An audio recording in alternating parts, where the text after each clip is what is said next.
Saya ingin lebih banyak arah sharing dan tema bulan ini kita ambil dari Keluaran 33 ayat 19 ya. Keluaran 33 ayat 19.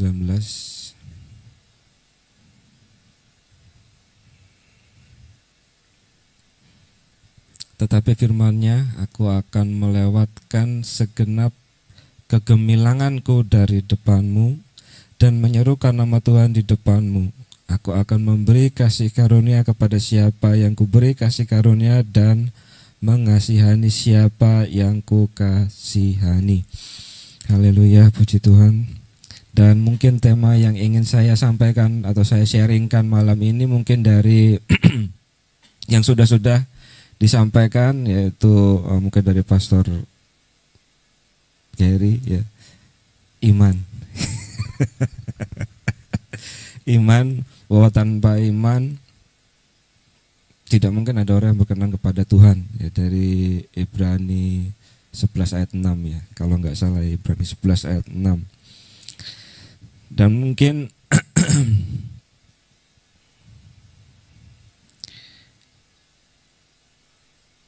hal yang menjadi subtema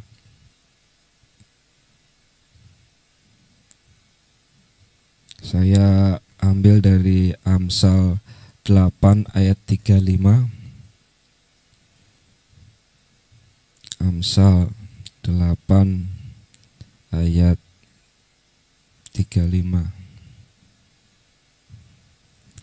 Karena siapa mendapatkan aku, mendapatkan hidup dan Tuhan berkenan akan dia. Aku ini siapa?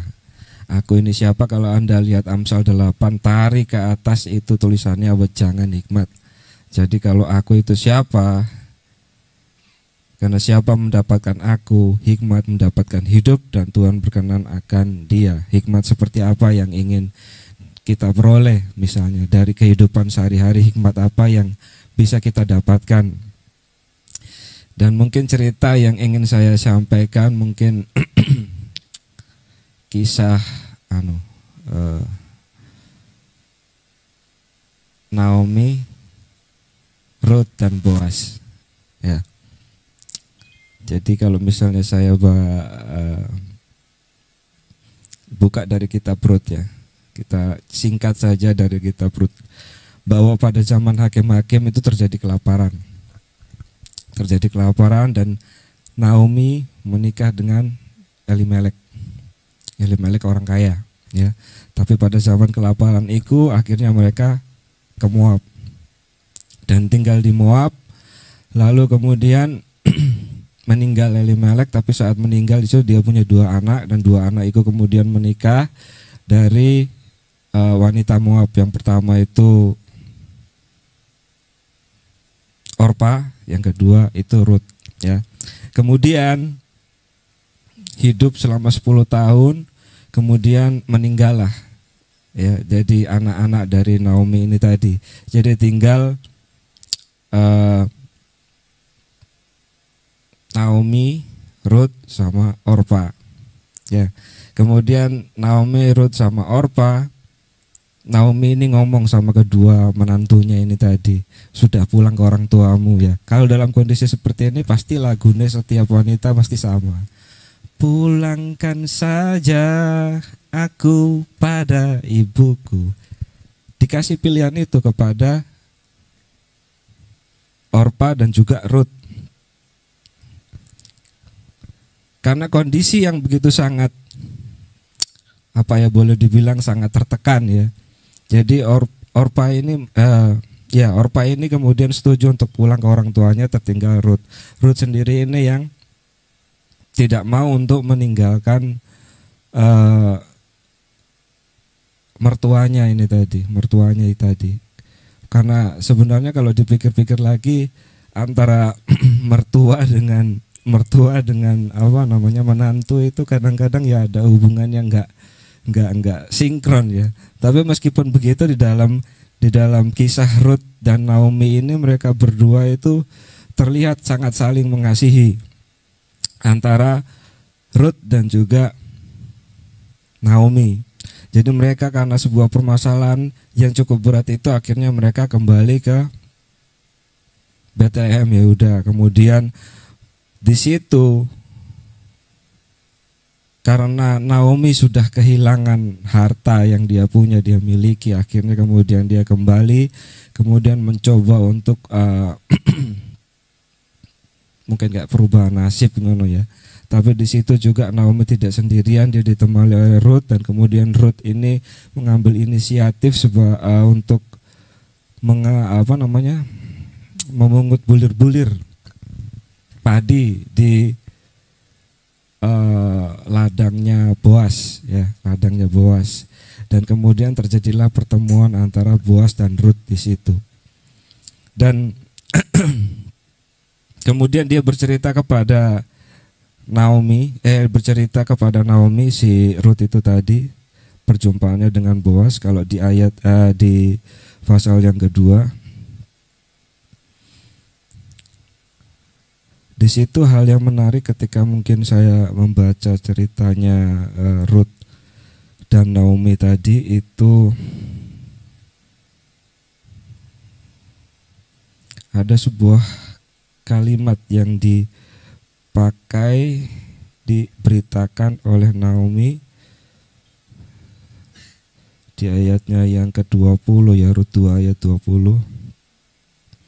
Diberkatilah kiranya orang itu oleh Tuhan yang rela mengaruniakan kasih setianya kepada orang-orang yang hidup dan yang mati. Lagi kata Naomi kepadanya, orang itu kaum kerabat kita, dialah salah seorang yang wajib menebus kita. Ya. Jadi menebus kita. Kemudian kalau diteruskan ke Rut 3, Rut dan Boas di tempat pengirikan. Kemudian Ruth itu mendengar saran dari Naomi untuk mengutarakan pemikirannya, mau nggak kamu itu menebus kami, kekayaan kami yang sudah hilang itu kau beli terus kemudian kembalikan lagi, dan juga sebagai perkawinan yang memberikan keturunan karena Naomi sendiri sudah kehilangan penerus, ya. Dan kemudian setelah lewat ke Rut keempat, Rut menjadi istri Boas. Di situ sudah semuanya mulai tahap pemulihan. Dan kemudian hal yang menarik di sini adalah ini, kalau kita lihat ini sebenarnya kan seperti hal supernatural yang natural, maksudnya sesuatu hal yang biasa Anda dan saya kita alami tapi sifatnya supernatural, seolah-olah itu apa ya namanya ya, apa ya istilahnya ya, kayak biasa terjadi ngono loh, maksudnya apa ya istilahnya itu ya, kayak kebetulan gitu, tapi bukan kebetulan dalam artian seolah-olah Tuhan tidak bergerak di dalamnya, enggak. Tapi sebuah kebetulan di mana Tuhan itu bergerak tanpa kita tidak pernah bisa menyadari. Ya, Naomi sendiri punya anak dua, satu maaf saya coba buka Alkitabnya lagi tadi. Punya anak dua tadi. Kemudian anaknya itu meninggal, iya. Tapi Mahlon dan Kilion ini tadi, Mahlon itu artinya apa dan Kilion itu artinya apa? Artinya kalau saya lihat lagi di Alkitab, di beberapa literatur, ternyata Milon itu artinya ya sakit-sakitan. Jadi punya anak masih saya sakit-sakitan. Terus kemudian Kilion itu orang yang lemah lah, nggak salah, lemah gitu ya. Lah kemudian Naomi punya anak dua, sifatnya seperti itu. Lalu kemudian menikah. Si Ruth itu menikah dengan Mahlon ya. Mahlon yang sakit-sakitan. Kemudian menikah, lalu kemudian mendapatkan seorang laki-laki yang sifatnya sakit-sakitan mungkin ya, harus merawat, harus bersusah payah, harus menderita.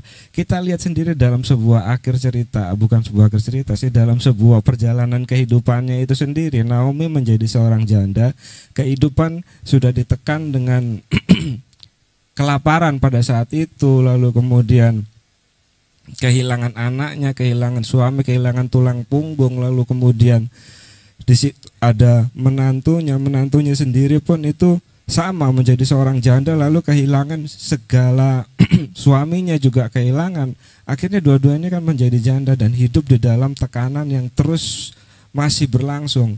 Akhirnya mereka kembali, dan di saat kembali kita melihat kalau Ruth dikasih opsi sama Naomi, kamu boleh kembali ke orang tuamu. Ruth ambil opsi itu atau enggak? Enggak. Kita melihat di akhir cerita kalau di ayat yang keempat bahwa Ruth dan juga Boaz itu menjadi sebuah silsilah, ya kan? Perkenanan Tuhan itu ada dalam kehidupan Ruth, Naomi, dan juga Boaz. Ya, dan kalau Bapak Ibu dan saya, kita misalnya berbicara tentang perkenanan Tuhan, ya, saya yakin pertanyaan pertama itu mungkin apakah hidupku itu berkenan di hadapan Tuhan? Atau kayak seperti apa sih orang yang hidup dalam perkenanan Tuhan itu tadi? Ya, karena apakah hidupku itu sudah benar, ya? Mungkin seperti yang sudah digaungkan oleh Pastor Gary, apa benarkah hidupku itu sudah sesuai dengan berkenan di hadapan Tuhan atau mendapat perkenanan? Karena kalau kita melihat bahwa seseorang yang hidup dalam perkenanan Tuhan itu mungkin seperti Daud misalnya, hidupnya seperti apa? Hidup dia menjadi seorang raja, orang besar, lalu kemudian disertai Tuhan dalam setiap permasalahan. Atau Daniel, atau misalnya Nuh mendapat mukjizat karena dikasihi Tuhan. Kalau secara garis besar kita melihat kalau misalnya, ya, perkenanan Tuhan itu dekat istilahnya dengan anugerah, kasih karunia dan juga anugerah. Tapi kalau kita berbicara mengenai perkenanan Tuhan, itu dekat istilahnya dengan misalnya kayak acceptance, kayak Tuhan menyertai. Agak sedikit ambigu kalau kita berada di dalam permasalahan. Karena apa? Karena seorang sukses sekalipun, ya, kita bisa bilang itu disertai Tuhan, iya. Tapi kita nggak tahu kesuksesan orang itu karena misalnya money politik atau mungkin apa, kita kan nggak pernah tahu. Jadi indikasi apa, pertanyaan itu selalu muncul di dalam hati kita, kalau apakah iya hidup kita itu berkenan di hadapan Tuhan, apakah mendapat perkenanan di dalam Tuhan. Kita kembalikan lagi pada cerita Ruth ini sendiri. Ruth itu siapa sih? Mendapat perkenanan Tuhan. Ruth itu siapa sih? Orang Moab. Orang Moab itu siapa? Orang Moab itu sih, kalau misalnya Bapak Ibu ingat cerita Lot incest dengan anaknya cewek, kemudian yang pertama melahirkan anak laki-laki, Moab, lalu kemudian yang kedua Amon, itu Amon. Jempol gitu. Saya ada agak-agak lali-lali ingat, tapi ya seperti itulah. Itu itu Ruth. Secara garis besar Ruth itu siapa? Yaitu dia bangsa yang lahir dari incest, mendapat kasih karunia di hadapan Tuhan. Ya. Tidak kurang-kurang kan namanya kehilangan suami. Meskipun dia hidup dengan suami yang kalau dalam istilahnya itu sakit-sakitan. Itu sudah sebuah penderitaan mungkin buat dia, tapi terkadang-kadang kita bisa melihat juga karakter yang Ruth sendiri miliki itu tadi. Ketika dia itu bisa berada dalam situasi seperti itu, tapi tetap tidak mau meninggalkan Naomi. Maksudnya kesetiaannya itu luar biasa terhadap Naomi. Dan kita bisa melihat bahwa tidak ada kegoyahan terhadap sebuah. Naomi ngomong ke Rut, pergi pulang ke orang tuamu misalnya gitu. Tapi Naomi enggak. Kamu di mana, aku di situ. Kamu tidur di situ, aku tidur di situ. Bangsamu lah bangsaku, Tuh Allahmu lah Allahku. Itu keluar dari mulut Rut. Dan ketika mereka kembali lalu kemudian kehidupan yang susah, Rut sendiri itu menunjukkan watak atau yang boleh dibilang kalau bapak ibu ketemu menantu model kayak ini, bungkus bawa pulang dah.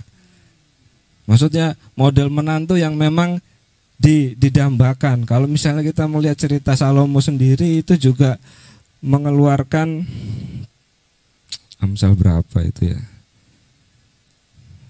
Saya lali, maaf enggak. Benar, saya lali.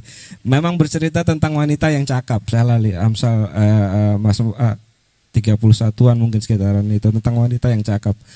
Dari situ kita bisa melihat bahwa karakter, tapi mohon maaf ya, ini mungkin agak kebanyakan cerita tentang Rut Naomi, jadi bukan ladies ya.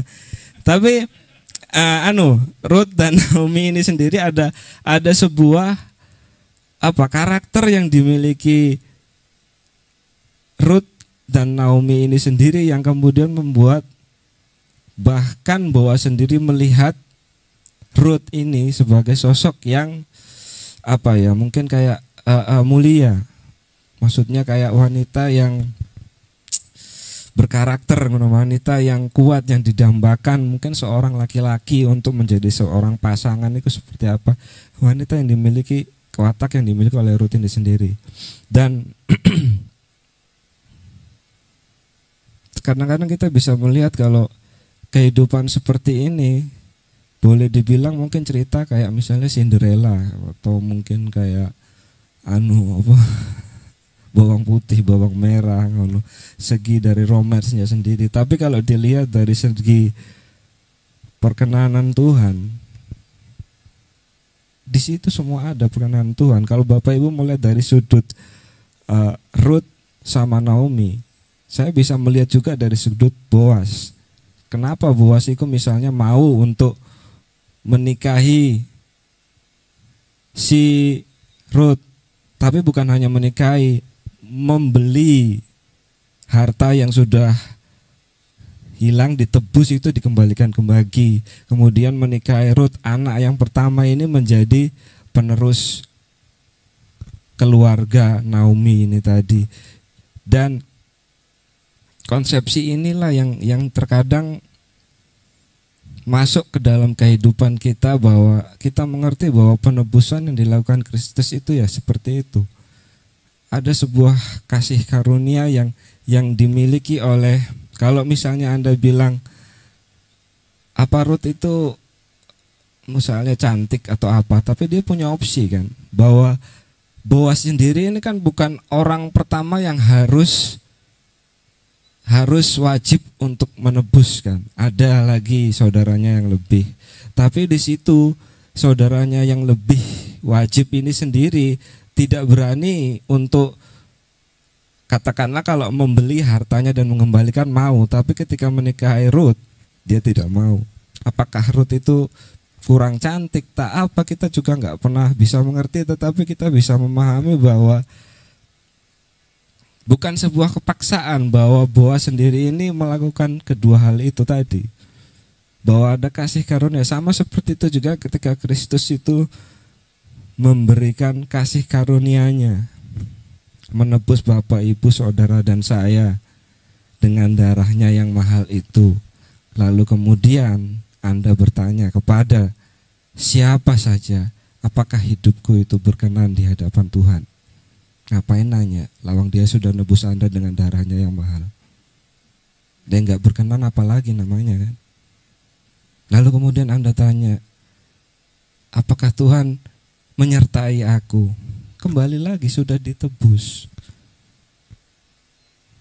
Sekarang misalnya kalau saya bertanya, si A, si B, si C katakanlah punya kehidupan kesusahan berapa tahun.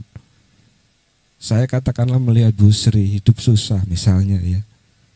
Berapa tahun? Sampai saat ini kan Bu Sri masih, maaf, kan eksis ngono itu loh. Bu Ros, kita semua ada di sini kan punya permasalahan yang sama. Dan kadang-kadang mungkin saya pengen intermezzo juga ya. Aku pernah punya teman, lalu teman itu sendiri punya prinsipal yang agak menggelitik. Maaf, agak menggelitiknya itu gini. Jadi dia itu senang punya utang. Saya nggak tahu apa senang berutang, tapi senang punya utang. Ketika dia cerita ke saya, "Lapo kamu punya utang? Kamu harus beli-beli enggak? Apaan kamu berutang?" Justru kalau aku berutang tuh aku nggak iso malas. Aku bangun tidur ngono langsung, aku harus kerja soalnya aku harus bayar utang ini. Ya, semangat maksudnya enggak kayak aduh bangun, aduh hujan, males rek.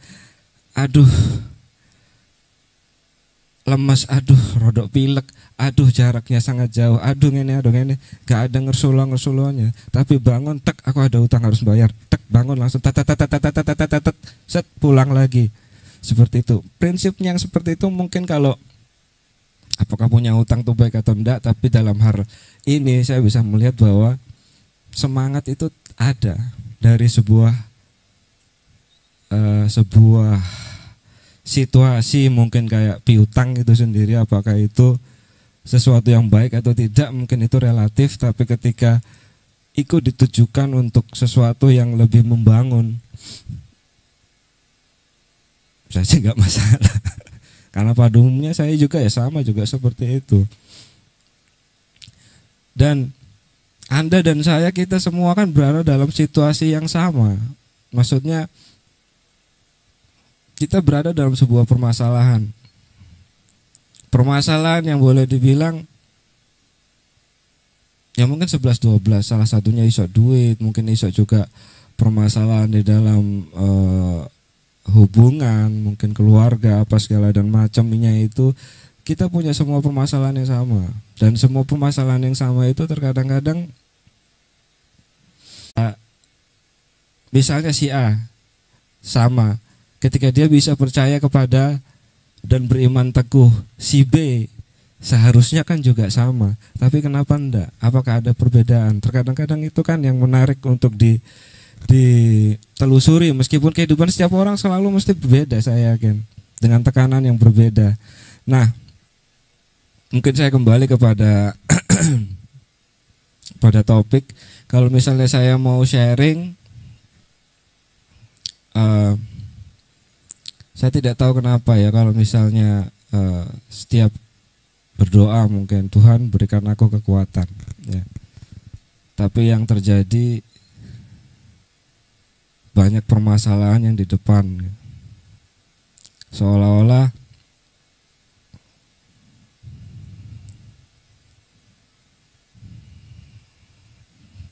mungkin saya ambil dari yang kuat. I ask God for strength, God gave me difficulty to face. Maksudnya ketika aku meminta kepada Tuhan kekuatan, Dia memberikan aku, mengizinkan aku, berkenan permasalahan itu ada di dalam kehidupan. Gak percaya, lihat Ayub. Permasalahanku diizinkan terjadi, dan ketika penyertaan Tuhan itu ada, semuanya terlewati. I ask God for wisdom, God gave me problem to solve. Aku minta hikmat kepada Tuhan dan Dia memberikan permasalahan untuk dipecahkan. Lalu ketika I ask God for courage, aku minta Tuhan sebuah keberanian. God gave me danger to overcome. Jadi Tuhan memberikan bahaya untuk dilampaui. Kemudian ketika I ask God for love, God gave me trouble people to help. Jadi ketika aku minta Tuhan untuk mengasihi, lalu kemudian Tuhan memberikan orang-orang itu yang perlu untuk ditolong. Kadang-kadang saya nggak mengerti, tapi memang setiap orang pasti pernah mengalami, mungkin seperti Boas. Apa dia nggak pantas dapat wanita yang lebih baik dari Ruth misalnya? Kan? Apakah dia itu tidak bisa dapat wanita yang mungkin katakanlah baik, bahkan Esther saja bisa lebih baik mungkin kan. Esther bukan janda ya, bukan ya. Ya, mungkin seperti itu maksud saya. Tapi ada sebuah skenario yang di sini Tuhan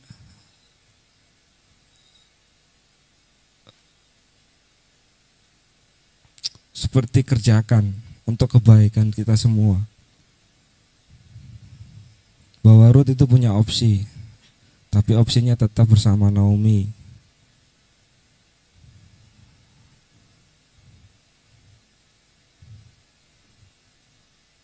Dan sama seperti itu juga kalau misalnya saya boleh berbagi bahwa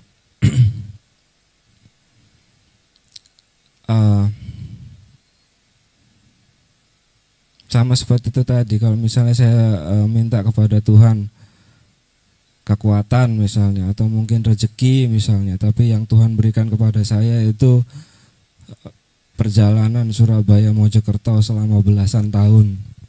Saya bisa ngomong belasan tahun, berarti itu artinya penyertaan Tuhan selama belasan tahun itu ada. Lalu kemudian kalau misalnya saya minta untuk kasih Tuhan di dalam kehidupan aku misalnya, aku ketemu nyonya, ketemu anak-anak, bahkan ketika nyonya anak-anak ketambahan satu cucu lagi, maksudnya yang harus hidupi juga. Kadang-kadang ketika Tuhan mengizinkan berkenan itu terjadi kan, kita harus percaya bahwa iman itu sendiri akan muncul. Apakah kita akan tergoyahkan penebusan itu tadi, digoyahkan oleh permasalahan. Kalau misalnya tergoyahkan, pertanyaannya kembali kan sama seperti yang diucapkan Pastor Gary itu tadi, imanmu itu ada yang salah dengan imanmu ya. Bahwa iman itu sendiri menjadi sebuah kekuatan yang memang harus kita pegang, tidak tergoyahkan terhadap sebuah permasalahan yang terjadi. Jadi kalau misalnya saya ingin bagikan misalnya dari Mazmur 5 ayat 13. Sebab Engkaulah yang memberkati orang benar ya Tuhan, Engkau memagari dia dengan anugerah-Mu seperti perisai. Terus terang, sebab Engkaulah yang memberkati orang benar ya Tuhan, Engkau memagari dia dengan anugerah-Mu seperti perisai. Ini sesuatu yang harus Anda dan saya, Bapak Ibu, kita semua imani setiap hari. Apakah benar Tuhan itu memagari kita itu dengan anugerahnya itu tadi? Kalau misalnya kita percaya bahwa Tuhan itu memberkati, apakah akan goyah terhadap permasalahan itu? Jadi kadang-kadang apakah pertanyaan itu bakal muncul, apakah aku ini hidup berkenan di hadapan Tuhan? Kembali lagi tadi, ditebus itu artinya apa sih? Jadi setiap orang yang mengerti kasih karunia, yang sudah mengalami kasih karunia di dalam kehidupannya, pasti akan mengerti bahwa kalau Tuhan gak berkenan, saya gak akan ada di sini. Maksudnya ketika saya itu mungkin sama seperti Bapak Ibu, kepengen ketemu saudara, tapi ketika tidak bisa, lalu kemudian saya harus bertanya, apakah hidupku tidak berkenan? Lalu kemudian ngapain saya berpikir hidupku tidak berkenan? Saya memang tidak bisa ketemu dengan saudara, tapi saya bisa ketemu dengan Pastor Gary, Pastor Sam, Bu Putri, Pastor Benny, HOC sendiri. Itu yang Tuhan berikan di dalam kehidupan saya. Lalu kemudian ketika saya kepengen kayak misalnya merawat orang tuaku misalnya, tapi kemudian orang tua memilih untuk di sana, lalu kemudian saya harus ngersulan, saya punya mertua yang harus saya urusi. Meskipun mertua itu sendiri ya kadang-kadang namanya ya segitulah ya, rada-rada ngene ya. Tapi di satu sisi juga